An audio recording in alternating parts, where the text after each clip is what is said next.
you're not our biological daughter at all. We've been lying to you all this time. Jessica, a naive and innocent 12-year-old girl, was full of dreams for the future. By chance, she discovered a mysterious missing persons advertisement and then questioned her parents about it. However, she received such a shocking truth. Hey everyone, welcome to Worldly Whispers. Let's get started. Jessica Fisher, a 12-year-old with a head of fiery red hair that cascaded down her shoulders, stirred awake on a bright Saturday morning. The moment she opened her eyes, the weight of the scar on her left cheek, a mark she'd carried since early childhood, settled upon her once again. Raised with the story that it was the result of a devastating house fire she'd survived as a toddler, this scar had become the central cross she bore in life. The scar, a slightly raised, pinkish line stretching diagonally across her cheek, had been a magnet for curious stares from strangers and cruel taunts from her peers throughout her school years.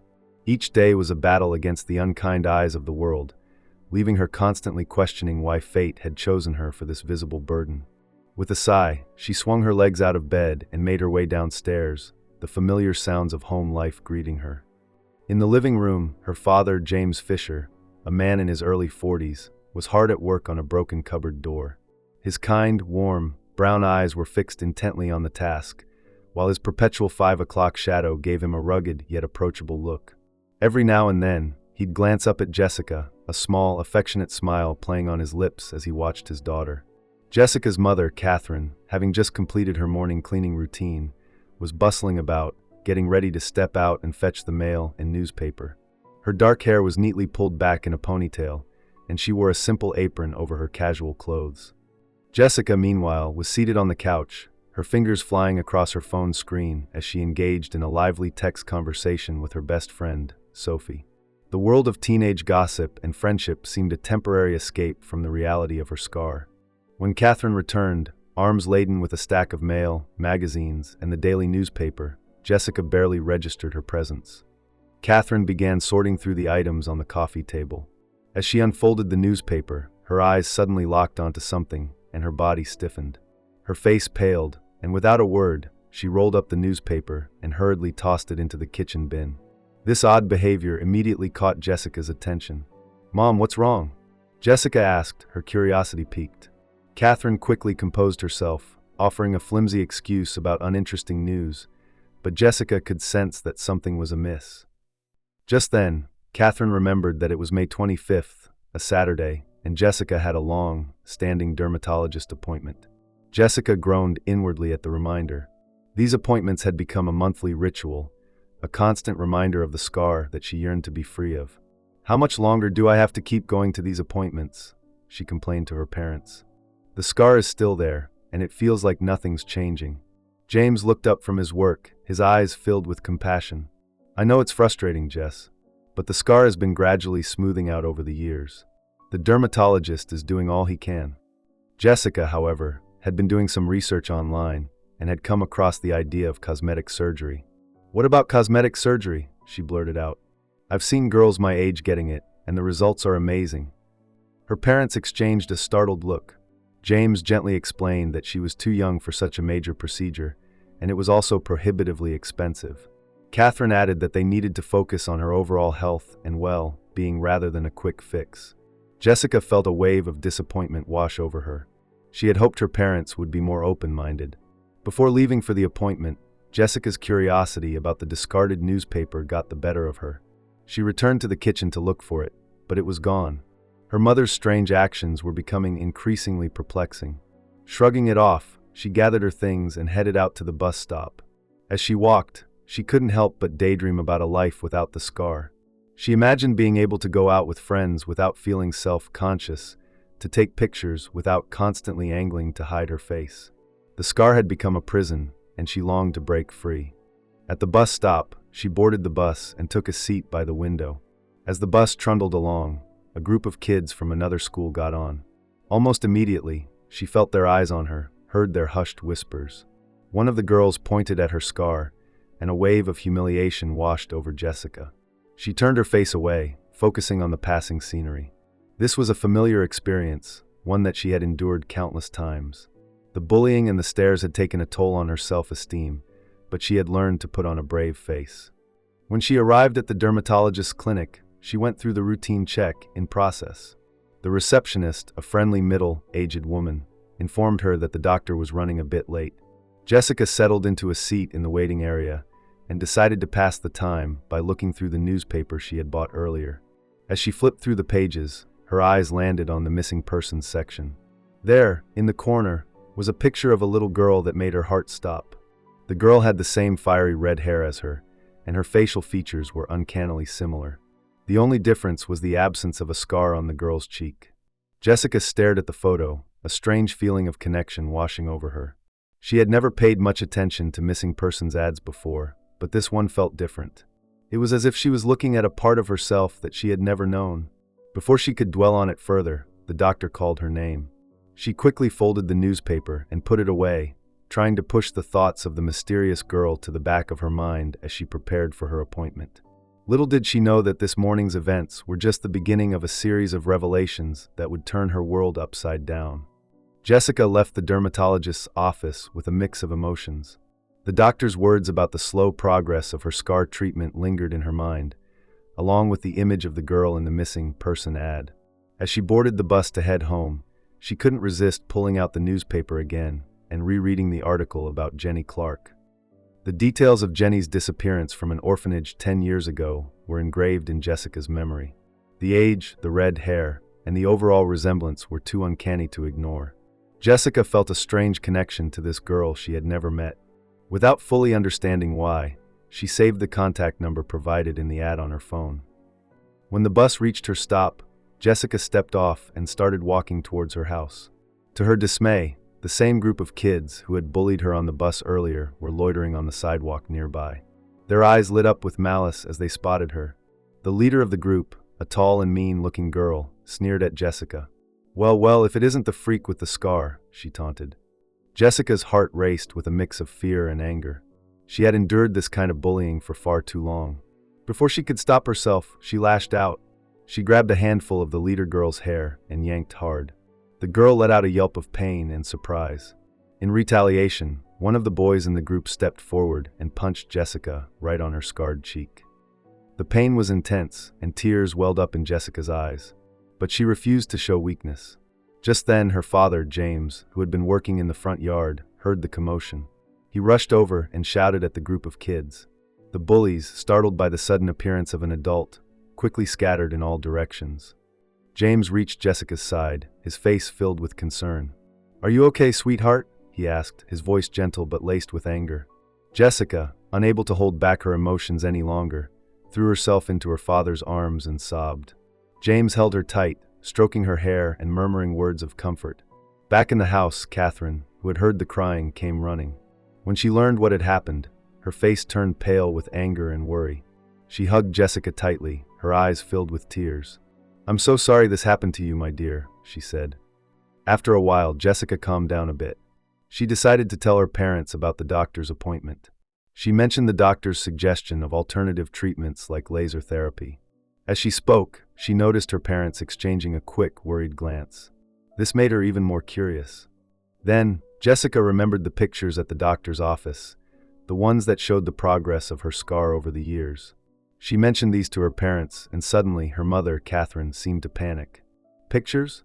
What pictures?" she asked, her voice high-pitched. Jessica was confused by her mother's strange reaction. "Just the ones they take at every check-up, Mom. Why are you acting so weird?" James quickly tried to smooth things over. "Let's focus on the treatment options, Jess.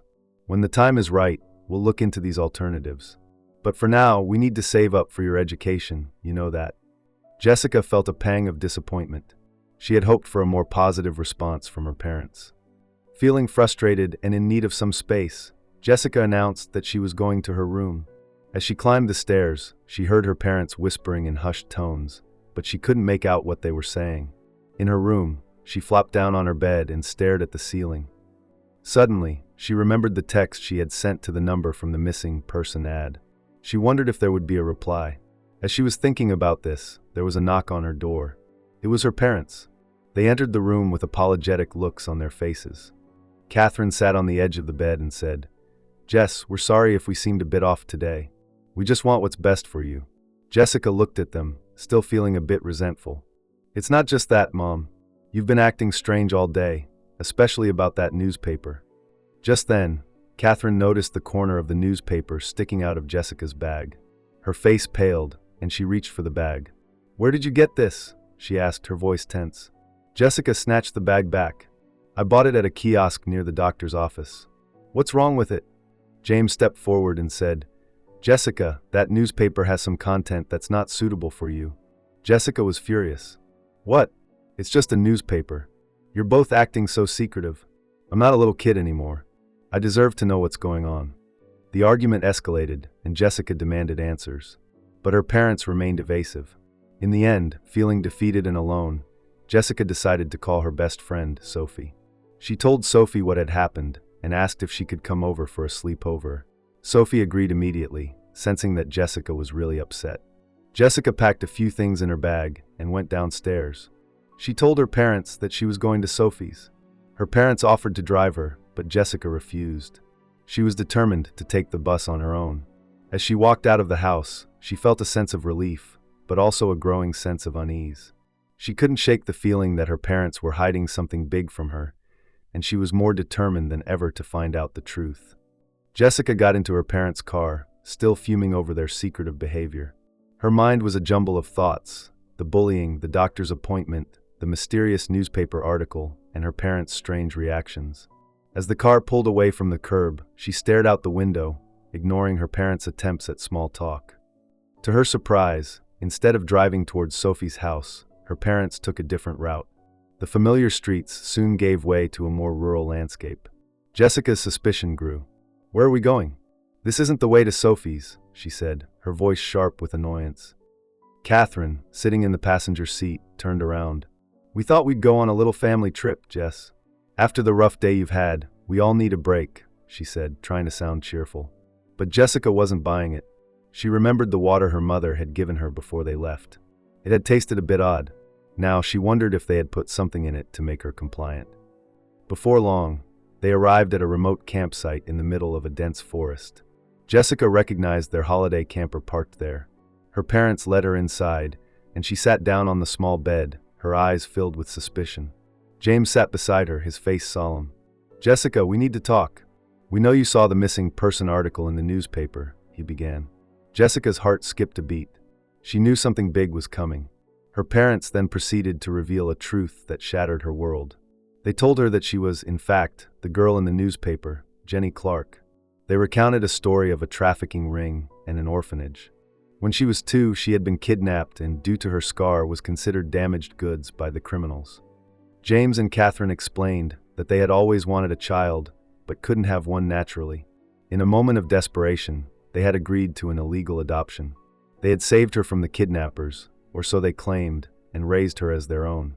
They said they had been too afraid to tell her the truth all these years, fearing they would lose her. Jessica listened in stunned silence, her mind struggling to process this new reality. All her life, she had believed she was Jessica Fisher, the daughter of James and Catherine. Now she learned that her entire identity was a lie. "So, you're saying I'm not your real daughter? And you never thought to tell me?" she finally managed to say, her voice trembling with anger and hurt. Catherine reached out to touch her, but Jessica flinched away. "We were trying to protect you, Jess. We love you so much," Catherine said, her eyes filled with tears. Jessica stood up, her legs shaking. "Protect me? By lying to me for years? I have a right to know who I am. I want to go to the police and find my real family," she declared. James shook his head firmly. "You can't do that, Jessica. You were from an orphanage. You don't have a real family out there. The police would just put you back into the system. Is that what you want?" he said. Just then, Jessica felt her phone vibrate in her pocket. It was a reply to the text she had sent to the number in the missing person ad.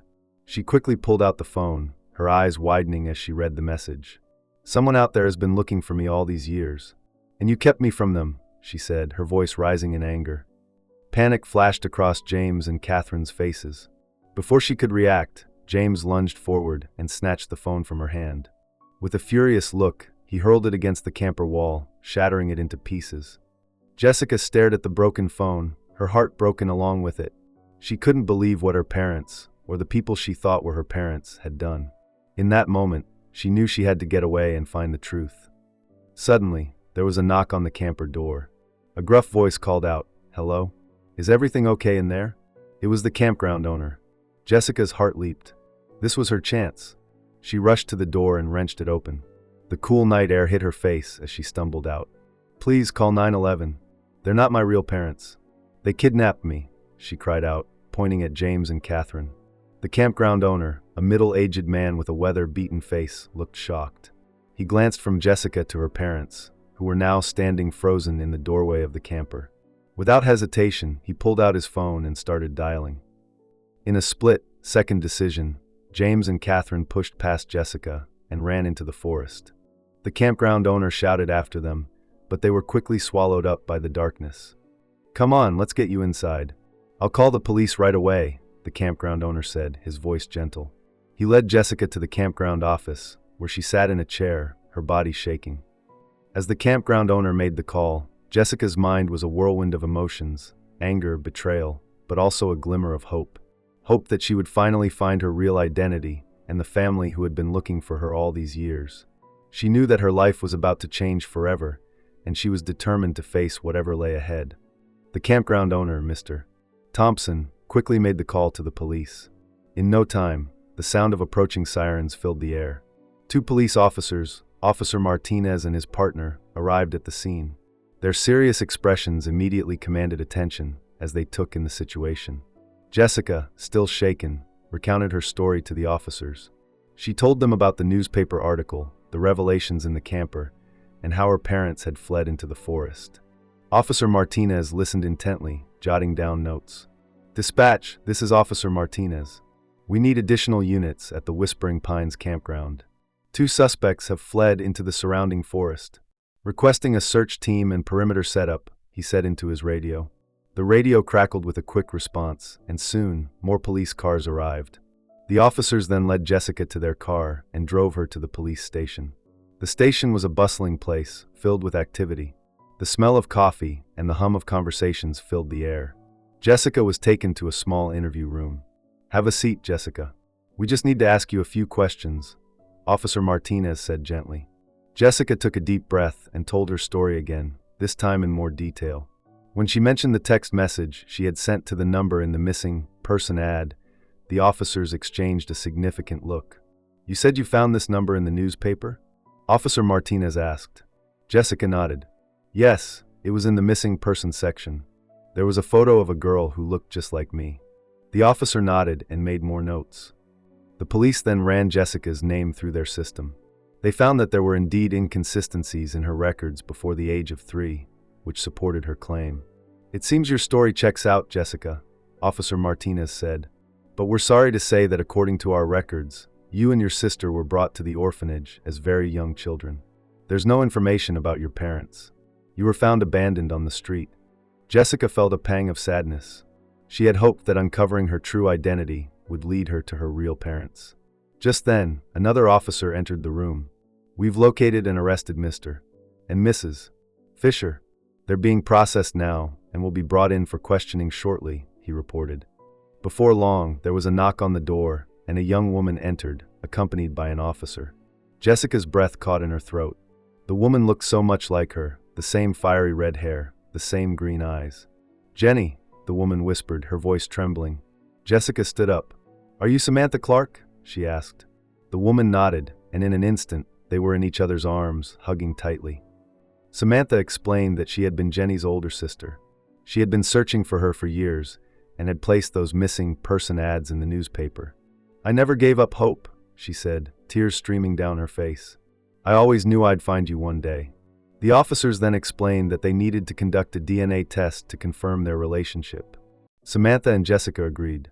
A technician was called in, and swab samples were taken from both of them. While they waited for the results, Samantha and Jessica talked. Samantha told Jessica about their life in the orphanage, how she had always taken care of her little sister. A child services worker also arrived and began discussing arrangements for Jessica's care. Samantha immediately spoke up. "I'm 18 now. I have my own apartment and a job. I can take care of Jenny," she said. The worker nodded, making notes. "We'll need to go through a vetting process, but given the circumstances, that seems like a good option." As the night wore on, Jessica felt a mix of emotions. She was still reeling from the events of the day, but for the first time, she also felt a sense of hope. She had lost the family she thought she had, but she had found a sister she never knew she had. And now, with the help of the police and Samantha, she was finally on the path to discovering her true identity. As the night at the police station wore on, Jessica's emotions were in a constant whirlwind.